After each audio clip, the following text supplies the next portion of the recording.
राष्ट्र सर्वप्रथम, राष्ट्र सर्वप्रथम, राष्ट्र सर्वप्रथम, राष्ट्र सर्वप्रथम। राष्ट्र सर्वप्रथम की बात कार्यक्रम में आप सभी राष्ट्रवासियों का हार्दिक स्वागत है। प्रधानमंत्री नरेंद्र मोदी के नेतृत्व में केंद्रीय कैबिनेट की बैठक के बाद लिए गए फैसलों की जानकारी केंद्रीय मंत्री अनुराग ठाकुर ने प्रेस वार्ता के माध्यम से दी। केंद्रीय मंत्री के अनुसार विद्युत क्षेत्र में बड़ा कदम उठाते हुए 4000 मेगावाट बिजली भंडारण की क्षमता विकसित करने के लिए स्कीम को कैबिनेट ने मंजूरी दी है।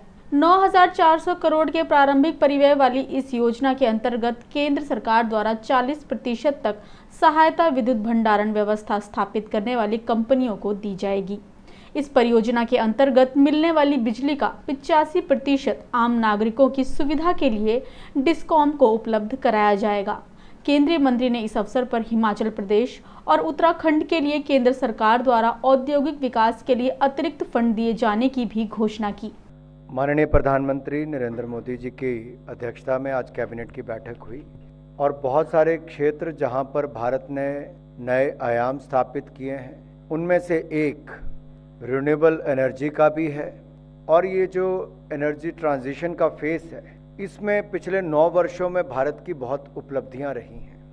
अगर मैं रिन्यूएबल एनर्जी में सोलर कैपेसिटी की बात करूं तो 2014 में 2.6 गीगावाट थी, जो बढ़कर 71 गीगावाट हो गई है। विंड एनर्जी 21 गीगावाट थी, जो बढ़कर 40 गीगावाट हो गई। आज अगर हम अपनी कुल एनर्जी की जो रिक्वायरमेंट है, उसका लगभग 15% तो रिन्यूएबल और अगर हाइड्रो मिला लें तो 25% लगभग उससे हम पूर्ति करते हैं। भारत ने लक्ष्य रखा है कि 2030 तक 50% हमारी एनर्जी रिक्वायरमेंट रिन्यूएबल एनर्जी से या नॉन फॉसिल फ्यूल्स के सोर्सेज से होगी, नॉन फॉसिल एनर्जी सोर्सेज से होगी। इसके प्रति भारत सरकार की प्रतिबद्धता भी है और समय से पहले हमने बाकी टारगेट्स भी पूरे किए। आज जो बड़ा निर्णय उस दिशा में किया गया है, वो बैटरी एनर्जी स्टोरेज सिस्टम की स्थापना के लिए वायबिलिटी गैप फंडिंग की योजना की स्वीकृति की गई है और इसके ऊपर लगभग 3760 करोड़ रुपए खर्च किए जाएंगे। बैटरी एनर्जी स्टोरेज सिस्टम के ऊपर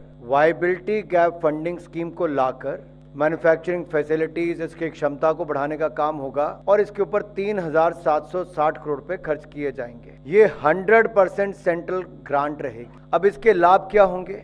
इलेक्ट्रिसिटी की डिमांड, जैसा आप जानते हैं, मौसम और दिन के अनुसार बदलती रहती है और इलेक्ट्रिसिटी का उत्पादन अगर मांग से अधिक होता है तो सोलर में आप उसको कैसे स्टोर करोगे? आपके पास अभी वो क्षमता देश में नहीं है। तो इसलिए एनर्जी स्टोरेज सिस्टम्स में उसको स्टोर किया जाए, तो उस क्षमता को बनाने के लिए इस योजना। अब दूसरा विषय में जिसके ऊपर मैं आपके पास आ रहा हूं, वो 2 पहाड़ी राज्यों से जुड़ा है जहां पर पलायन एक समस्या रहती है क्योंकि इंडस्ट्री ना हो। लेकिन 1 दिसंबर 2002 को श्रीमान अटल बिहारी वाजपेयी जी, उस समय के प्रधानमंत्री, उन्होंने विशेष इंडस्ट्रियल पैकेज जम्मू कश्मीर, हिमाचल, उत्तराखंड, इन राज्यों को दिया था, जिसके कारण बहुत इंडस्ट्री वहां पे लगी भी, निवेश भी हुआ, रोजगार के अवसर भी उत्पन्न हुए। इसी तरह से ही प्रधानमंत्री नरेंद्र मोदी जी ने जब 2014 में कमान संभाली, जैसे मैं हिमाचल से आता हूं तो हिमाचल का विशेष राज्य का दर्जा यूपीए की सरकार में खत्म कर दिया गया। उन्होंने विशेष राज्य का दर्जे का भी उस समय दिया, लेकिन 2017 में इंडस्ट्रियल डेवलपमेंट स्कीम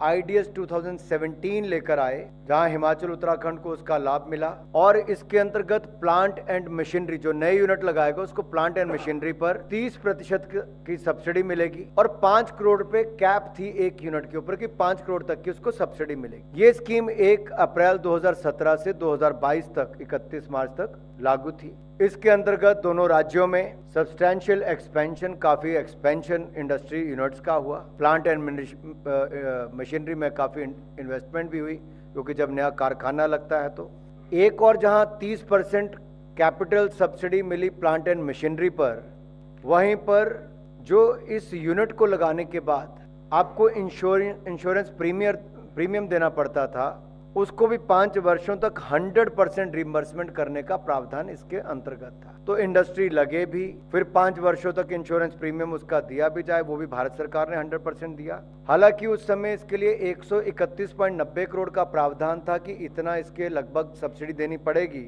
लेकिन लोकप्रियता इतनी हुई इस योजना की और हिमाचल प्रदेश उत्तराखंड में बहुत सारे औद्योगिक यूनिट भी आए। कुल मिलाकर लगभग 774 यूनिट उस समय सीमा के अंदर अपनी रजिस्ट्रेशन करवा पाए। 9,000 करोड़ रुपए से ज्यादा का निवेश इसमें हुआ और 49,000 के लगभग इसमें रोजगार प्रत्यक्ष रूप में मिल पाए, सृजन हुए।